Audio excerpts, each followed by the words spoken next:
$2,000 Colombianos de Internet. អ្វីដែលបាត់ខ្ញុំមិនចង់បង់ប្រាក់ 2,000 ពេសូសម្រាប់អ៊ីនធឺណិតទេគ្មានផ្លូវទេខ្ញុំដឹងខ្ញុំនឹងដេកខ្មៅដៃដើម្បីមើលថាតើខ្ញុំអាចមានលទ្ធភាពទិញវាបានទេព្រោះខ្ញុំមិនចូលចិត្តចំណាយលុយថ្លៃអ៊ីនធឺណិត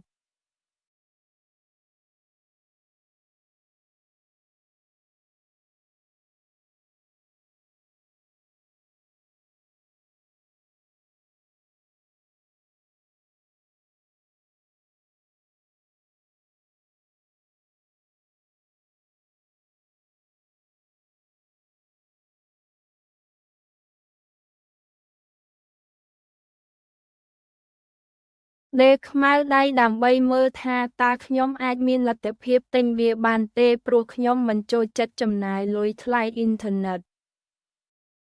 ហើយប្រទេសនឹងច្រើនទៀតបើចូលចិត្តសូមជួយ like follow និង share ម្នាក់មួយផង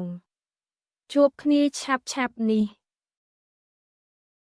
អញ្ចឹងខ្ញុំគួរតែទៅផ្ទះព្រោះខ្ញុំត្រូវសម្រាកព្រោះថ្ងៃស្អែកខ្ញុំមានថ្នាក់អប់រំកាយព្រោះថ្នាក់នោះវែងពេកសម្រាប់ខ្ញុំ